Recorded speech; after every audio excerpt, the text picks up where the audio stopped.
Hey guys, welcome back to the Quantum Connection. I'm here with Joe, the owner and CEO of Quantum Insurance Advisors. And today we're going to get into the difference between independent and captive agents, which Joe has incredible experience about. And we just want to pick his brain and hear why agents sometimes leave being captive and going independent, some of the hurdles, and why it's also a very good, successful route to go. So, Joe, if you can, just share a little bit of your experience going as I believe you were captive to independent and then where you are now. So I was captive for 8 years. And truthfully, when I left the captive space, I didn't want to leave. It was kind of one of those things that they said, hey, we're making some changes and we're going to take some of the doctor's offices that you were working with, we're going to take them away from you. Oh, man. So I didn't really want to leave. Oh, that's tough. But it was the best decision that ever happened to me. It was something that, was one of those blessings that God gives you and you're like, praise the Lord Almighty, this was good. But truthfully, if you leave, when I left, actually better yet, when I left, I didn't know what I was getting myself into. Mm-hmm. I had no idea. I didn't have any education. I just said, if I can do Medicare and I can sell and it doesn't work out, I'm gonna survive anyways. I can sell for whatever carrier it is after. And that was my only thing that I just said. I was like, let's give it a whirl and see what happens. Now, I always tell agents, the best thing they can do before they leave, make sure you got that. You got some money in the bank. Yeah. That is the most important thing, is to make sure you have some money in the bank. That is number one. Right. There's a few other things that I'd say, but number one, the most important thing, make sure you have some money in the bank. Because year one is never easy. When you're starting a business, it's never easy. In any business. Yeah. But I do believe that it is a great decision if you are determined and if you are thinking about it as your own business. There's too many agents that leave and they come and they think that they work for me, and truly they're not working for me. Right. I'm here to help you. Right. But everything is really on you. Whether you're growing, if you're out there working, all these different things, it's on you. Right. There's many times that I'm out there and I'm talking to agents and my first question is, if they're struggling, how many hours are you giving it? Because if you're giving it 20 hours, expect 20 hours worth of reward. Right. Yeah. If you're giving it 40 hours and you're not growing, then that's a different conversation. But there's a lot of agents that are giving a part-time effort and getting part-time rewards. And then they come in and they say, I'm not growing. Oh, you're giving it 20 hours. You grew exactly what you're going to get. Right. And I believe that the market space is pushing those type of agents out of space. Right. So there's a lot that's going on right now. But yeah, when it comes to that captive world, I believe that it's always a good decision for a captive agent that is hungry, that wants to start a business, that wants to get more. It's a good decision to leave. I think you said a couple things there that are really, really great that kind of stuck out to me. One is like how much hours you put in, right? Yep. So I know work-wise, there's not truly too much difference between being captive and independent. It's just your scope of availability, right? Yep. So an agent who is captive, they can put in 60 hours a week. Yeah. But the drawback is when they decide to leave that company, they leave with nothing. That's correct. Right? Whereas you're independent, you can do the 60 hours a week, and that's yours. That's all yours. Right? So I think that's really a huge difference. The other part is that it being yours, that book of business, eventually, if say, for example, you get to that age where you want to retire or you no longer want to be a part of the business, you can always sell that book of business. Right, yeah. When you're a captive, you can't sell that book of business. You just leave. Right. That's it. You're done. And there's a difference in commission amounts. So like that is correct, yeah. Okay. They do pay you different amounts. Sometimes it's in the renewal side. Sometimes they'll give you a little bit more on the front end, but they're keeping all the renewal. Or sometimes they'll give you less on the front end and give you a little bit less on the back end as well. So you get some renewal. Right. But for sure, there's a difference in the pay.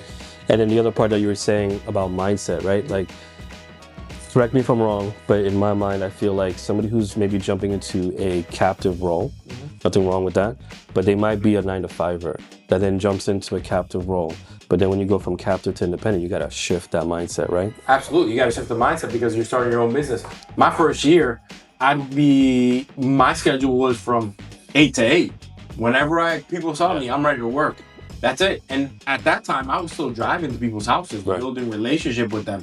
And that's the other part that right now, I believe there's too many agents that are not willing to go to people's houses and they want to do everything over the phone. Right, right. But you're missing a key component of it. It's the relationship part of the industry. That's what the carriers really want from agents, is that they build a relationship with their clients.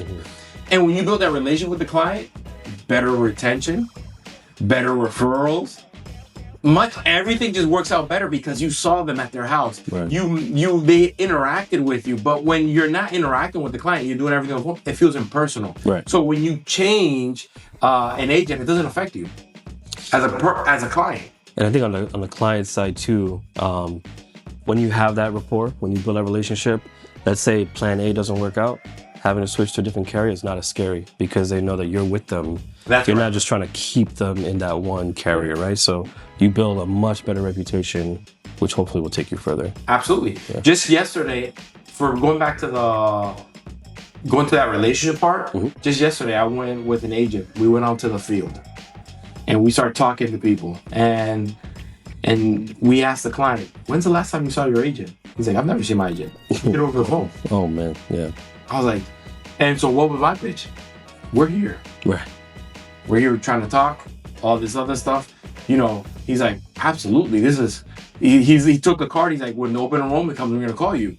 Because of that reason, just because we showed up. He's like, I've never even met the person. So for him, there was no reason for him to stay with him. He just knows a phone call. Right. That's it. Yeah. And you might feel like another number. And exactly. You don't know how many people he has. You don't know how to get a hold of them. Yeah. That's it. You're tangible. Absolutely. You're tangible. If they ever had an issue, they'd be like, oh, it's somebody that can solve my issues for me. Right. That's awesome. So I know we talk a lot about the transition, like, man, maybe better commissions, maybe more owning your book of business, more security in that aspect, which all sounds fantastic.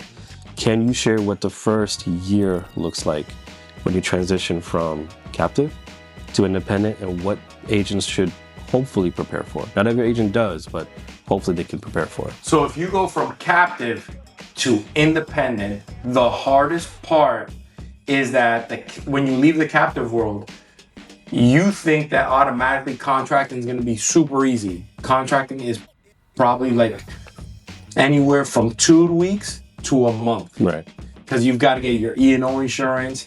You have to make sure you get your tax ID, your business. You can get appointed directly to you.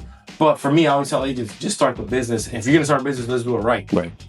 And then getting appointed with the carriers is not cut and paste. Why? Because every carrier has their own way of doing contracting. Right. It's not a standard way.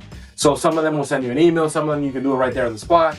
It's a whole bunch of stuff. My thing is always give it about a month time frame, because sometimes you work for a captive shop and they didn't even have you do the AHIP. I know one of the carriers that doesn't have any AHIP at all. Yeah. That you have to take. So once again, as an agent, you have to be prepared for all those things mentally. The other part is that now you've got to think about, do you want to use our logo, create your own logo, do all these different things. Yeah. For me, we try to make it as easy as possible for the agent. I say, hey, use our logo at the beginning. Once you've got a clear space, clear mind, do whatever you want. Create your business card, create your logo, because I still believe that's the best option. Correct, yeah. Is for that agent to have their own brand, their own identity, all that stuff. And then once you have that space to create your own stuff, it's easier for you to go and say, let me design my business cards, let me do this the way you want to. But when you design it from day one and you're in a rush and you're trying to figure out everything else, you don't have time for that. Right. It's just you're trying to rush them together. Absolutely.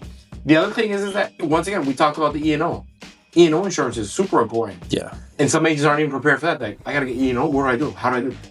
Easy. Just go to this website. About $400 and you're good. Yeah. Okay. Everything's like brand new. The other part that I didn't realize is that when you open a business checking account, you have to maintain a certain balance in there. Oh yeah. Not they charge you. Yeah. Everybody charges you as a small business. Yep. Everybody's looking to charge you, and you feel like everyone's nickel and diming me for everything. For sure. That's something you're not used to. Why? Because you're like, oh, but you get used to those things after a while. Right. But once you're able to grow, remember, you're running a business. This is not money that's coming into you and you're taking it all. You're running a business. You got to reinvest in yourself, reinvest in marketing, reinvest in things. We're here to help work with together. Right. So we'll go half and half. And for the first year, most of the time, I'll just pay for a lot of things for the agent because I know how difficult it is. Yeah. I know exactly how difficult it is. But for the agent, remember those type of things. Come on, contracting, E&O insurance. If you're gonna do the business, let's do it right. Get your EIN, business name. After some time, let's create a logo. Let's do all these different things, but let's do it in the right manner, in the right speed. Yeah. Your main focus should be, how can I get my clients? How can I grow my book of business? The other part that really kills me is that I have agents that come in and they're like, man, day one, I'm ready to open an agency. Yeah, we've talked You don't have a book of business. Yeah. You can't survive.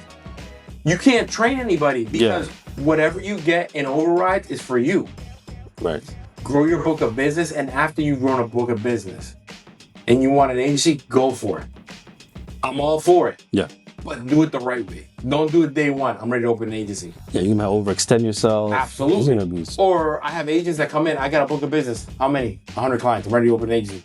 You're only getting close to $3,000 a month. How are you gonna survive? Right.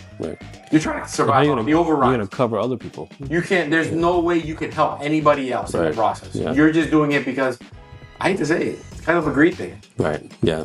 I mean, I remember when I was first becoming an agent, seeing that checklist of all the things you have to do. And it's not that it's like a quantum thing. It's just, as an independent agent, you got to set up your business. You got to do all the trainings and the certifications, all that stuff. It was intimidating. But shout out to Miggs. Shout out to your team. He was there, man. He helped guide me through it. He's like, hey, actually set it up this way, your business. And he was like, here's how we set up all of your deposits. And like, he was amazing. So having that as a person that helps your team was great. And then on the other side, on the marketing side, I completely agree with you.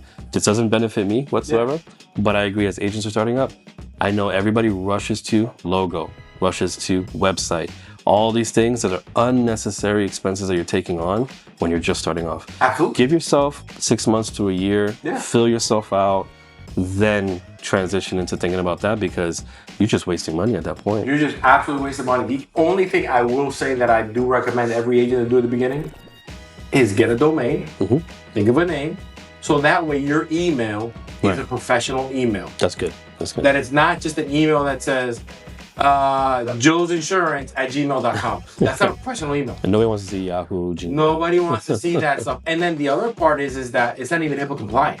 Okay. There's no HIPAA compliance behind that. Right.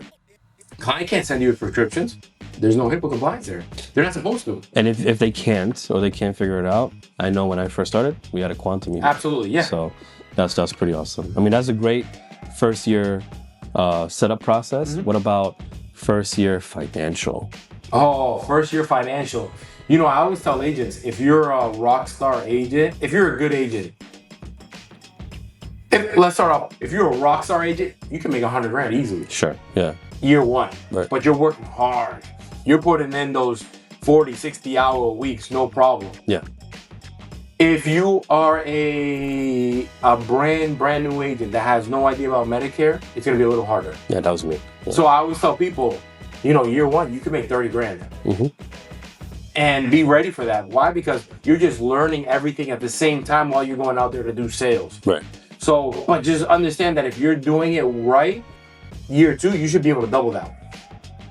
You should be able to double your income year two. But if you're a captive with experience, there's no reason why you shouldn't be able to make 50, 60 grand year one if you're out there continuously selling 40 hours a week. Yeah. I want to emphasize that. That you're not taking this and then saying you're working 20 hours and wondering why you're not getting paid your 40. You have to give it 40 hours a week where you're out there continuously on a Friday afternoon, even still marketing, doing your events and all that different stuff. Yeah, like, you know, people obviously when they start a business, everybody else is like, oh, you make your own hours. That must be nice. Yeah. Definitely not.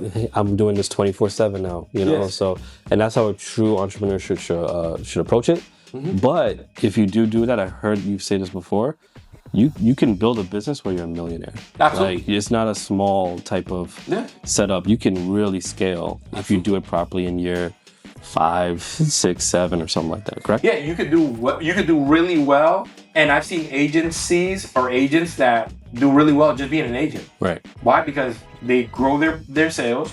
They hire somebody to help them, which takes them to the next level. And now it's not just that agent, it's a few different people helping that agent get to the next level. Right. Because once you get to a certain size book of business, it's almost impossible for you to manage it. It's just too much work. And I'll tell you the truth, I'm not the natural entrepreneur. That's not me.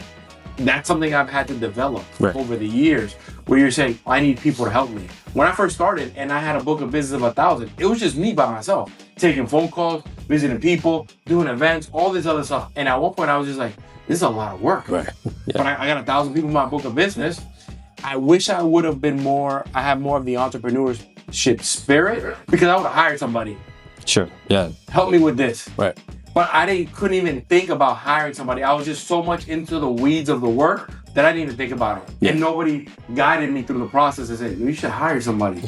You're making good money. You should just hire somebody, pay them X amount, and that will help you make even more money. Yeah, you'll scale faster. You'll scale so much faster. Nope, never came through my head. No, I got you, for sure. And I think that's where a lot of people maybe will fall stagnant, right? Yeah. Because they're like, man, I don't know if I can afford somebody, or I don't know if I trust anybody. I think it's one, you're absolutely right. The trust is there, definitely is. Sure. The other part is they're like, I don't think I have enough money. Oh, I might make X amount of dollars to pay somebody $20 an hour. But if you pay that person $20 an hour, the amount of work they can alleviate from you as an agent. Yeah. Because, for us that visit people in their house or building those local relationships in the community, how many phone calls don't you miss because you're in appointments? Or admin stuff. Yeah. There was days that you're like, I need an admin day, but I got a calendar full of appointments and events. Yeah, I've heard that before. And then you're not trying to work every Saturday either. Right. Or you're not trying to, and salespeople are the worst admin people. Let's just keep it real. I was the worst admin people. There's no way I'm taking a Saturday for admin work. That's just not happening. No, I hear you.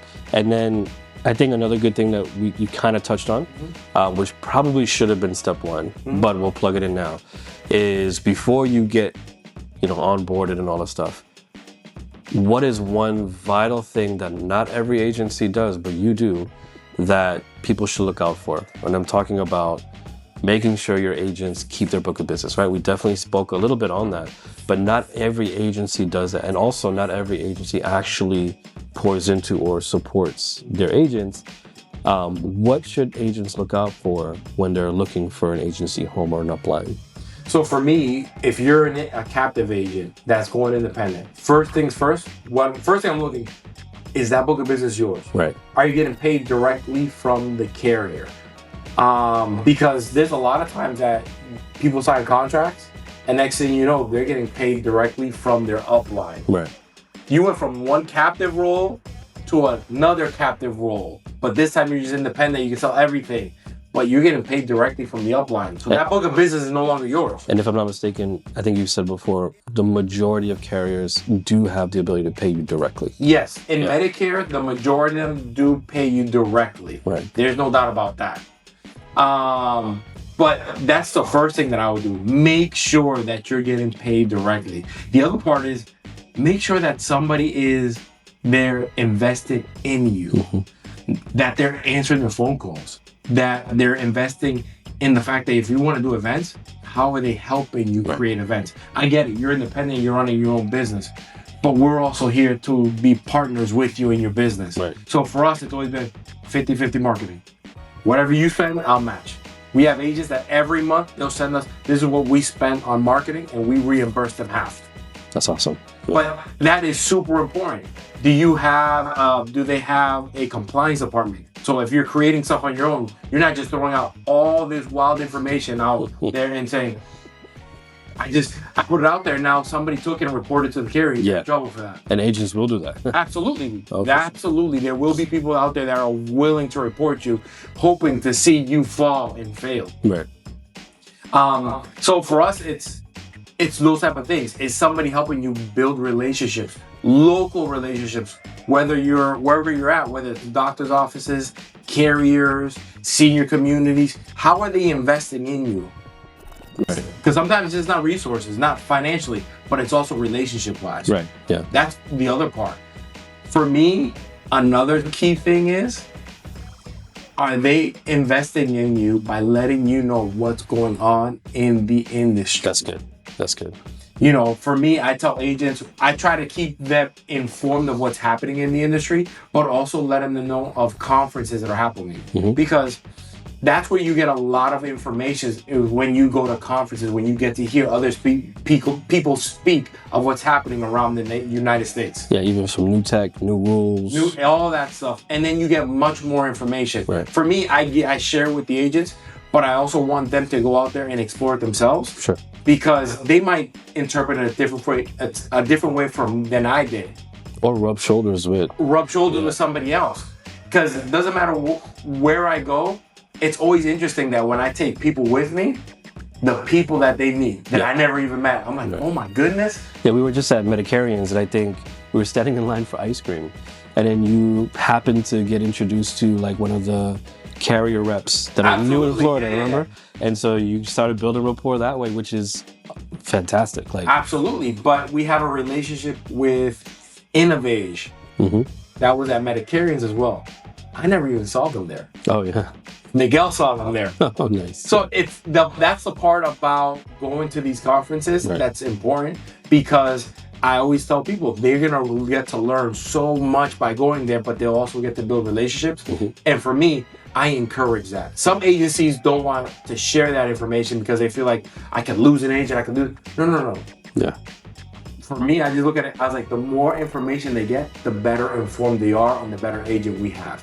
Yeah, I've heard you talk about before, like, I'll help you get to wherever you want to go. Like, absolutely. I don't have an expectation for you. If you want to be a successful agent, I'll help you get there. Yeah. If you want to become an agency, I'll help you build it. Right? Yeah. So that's amazing. You don't gatekeep. No, absolutely not. And for me, I'm always telling agents, tell me your goals. Well, how much you want to make? Right. If you're an agent that says, I want to make 125 grand, we gotta work to 125 grand. Here's how you get there. Yeah. Right. If you want to be a $400,000 income agent, well, let's work towards that. Yeah.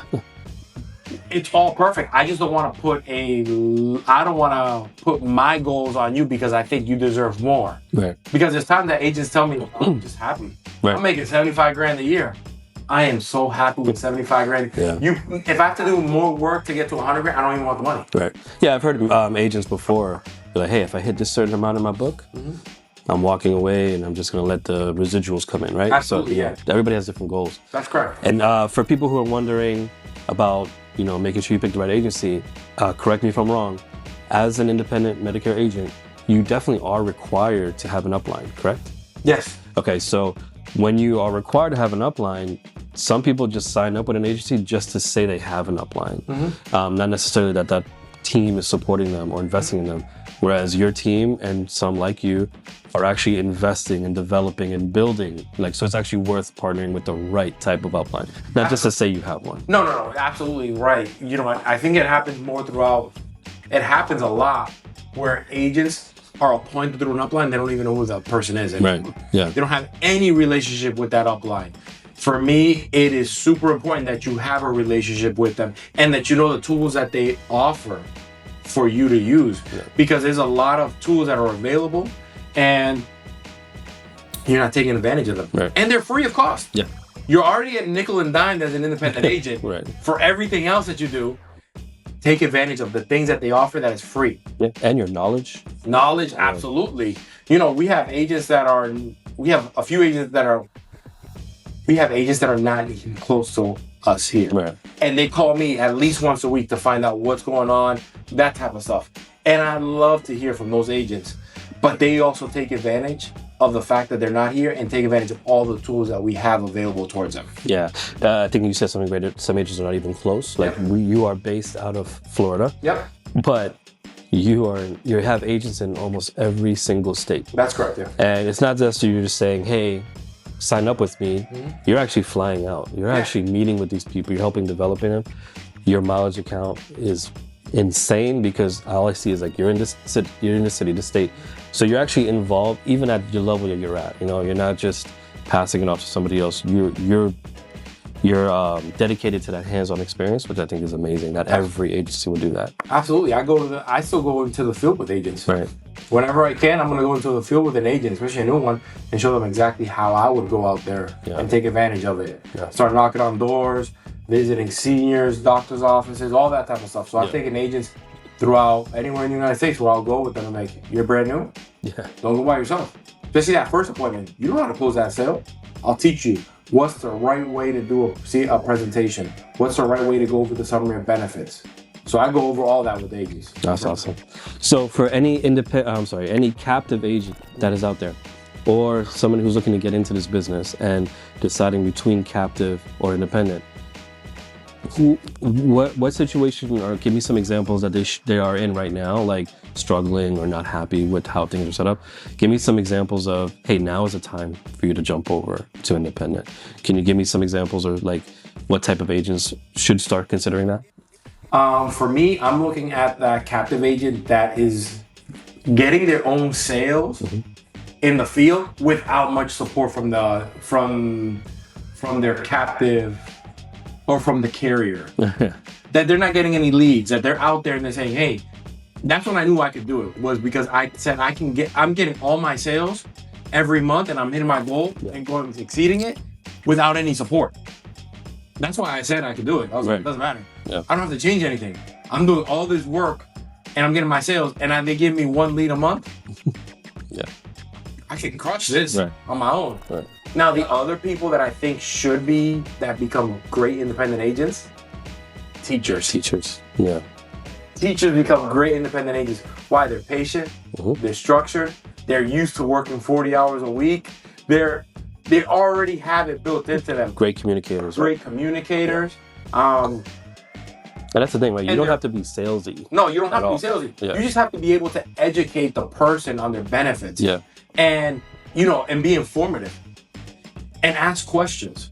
And I think teachers really can break it down. And then for us, the way I look at it, what did teacher salary start off at? I think it's like 40. Yeah. 40, 45.